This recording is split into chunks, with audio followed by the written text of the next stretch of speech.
Hello plant lovers, ഈ പൂവ് ഏതാണെന്ന് നിങ്ങൾക്ക് അറിയാമോ? എത്ര പേരുടെ വീട്ടിൽ ഇതുണ്ട്?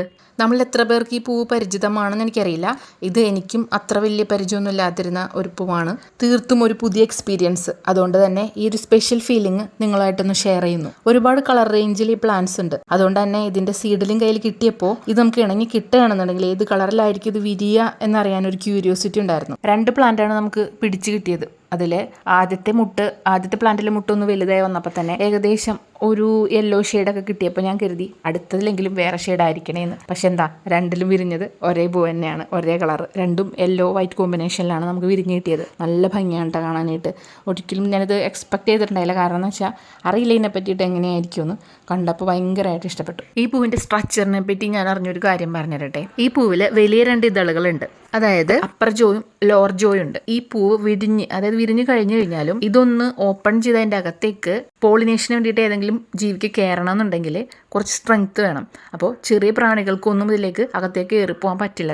തീരെ ചെറിയ തേനീച്ചകൾക്കൊക്കെ അതിനകത്ത് കയറാൻ കുറച്ച് ബുദ്ധിമുട്ടാണ്. പക്ഷേ ഇതിൽ ഇഷ്ടം പോലെ ഉറുമ്പുകൾ വന്നു പോകുന്നത് ഞാൻ കണ്ടിട്ടുണ്ട് കേട്ടോ. അപ്പോൾ അത്യാവശ്യം സൈസുള്ള, അതിലേക്ക് അകത്തേക്ക് കയറി പോകാനായിട്ട് കഴിവുള്ള സൈസുള്ള രീതിയിലുള്ള ഏതെങ്കിലും പ്രാണികൾക്കൊക്കെ ഇതിനെ കയറി പോളിനേറ്റ് ചെയ്യാൻ പറ്റുള്ളൂ. അതായത് ഒരുപാട് പൂ വിരിഞ്ഞാലേ കുറച്ചെങ്കിലും വിത്ത് നമുക്ക് കിട്ടാൻ ചാൻസ് ഉള്ളൂ. ഇതിനുള്ളൊരു ചാൻസ് എന്ന് വെച്ചാൽ സ്റ്റെം പ്രൊപ്പഗേഷൻ, അതും ചാൻസ് വളരെ കുറവാണ്.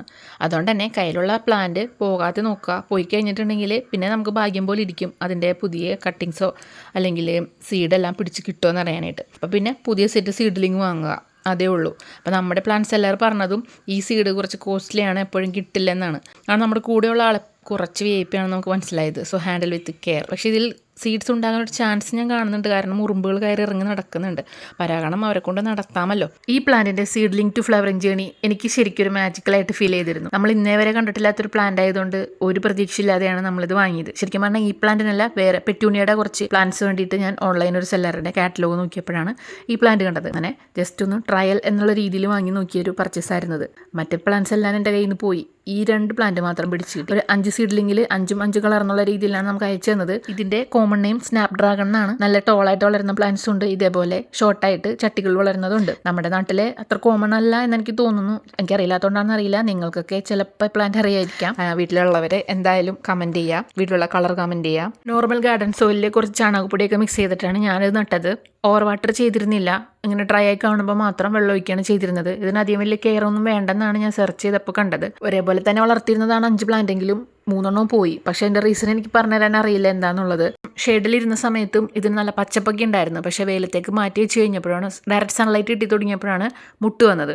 അപ്പോൾ ചിലപ്പോൾ പൂവിടണമെങ്കിൽ സൺലൈറ്റ് ആവശ്യമായിരിക്കാം. ബാക്കി കെയറിങ്ങും ഡീറ്റെയിൽസ് എല്ലാം അറിയാവുന്നവർ ഷെയർ ചെയ്യുക. ഇത് നോർമലി അധികം ഫെർട്ടിലൈസറൊന്നും വേണ്ടാത്ത, അധികം കെയറൊന്നും വേണ്ടാത്ത, നോർമലായിട്ട് വളർത്താവുന്ന ഒരു ഗാർഡൻ പ്ലാന്റ് ആണെന്നാണ് എൻ്റെ ഒരു അറിവ്. എത്രയൊക്കെ കെയർ വേണ്ടെന്ന് പറഞ്ഞാലും നമ്മുടെ കണ്ണും കൈയും എപ്പോഴും ഒന്ന് എത്തുകയാണെന്നുണ്ടെങ്കിൽ അതിൻ്റെ ചെറിയ ചെറിയ മാറ്റങ്ങൾ, പെസ്റ്റ് അറ്റാക്ക്, അതിൻ്റെ വാട്ടറിങ്, ഇങ്ങനെയുള്ള കാര്യങ്ങളെല്ലാം നമുക്ക് എപ്പോഴും അറിയാൻ പറ്റും. പെസ്റ്റ് അറ്റാക്കൊന്നും ഇതുവരെ കണ്ടിട്ടില്ല. അധികം വെള്ളം ഒഴിക്കാതിരുന്നതുകൊണ്ട് റോട്ടായി പോകുന്ന ഇഷ്യൂ കണ്ടിട്ടില്ല. ഇനി വേരിന് എന്തെങ്കിലും ഇഷ്യൂ ഒന്ന് ഉണങ്ങിപ്പോകുന്നതാണോ എന്നറിയില്ല. അപ്പോൾ ഇങ്ങനെയുള്ള നമ്മുടെ കുഞ്ഞു കുഞ്ഞു ഗാർഡൻ എക്സ്പീരിയൻസസ് ഒക്കെ ആയിട്ട് നമുക്ക് വീണ്ടും കാണാം. Bye, happy gardening.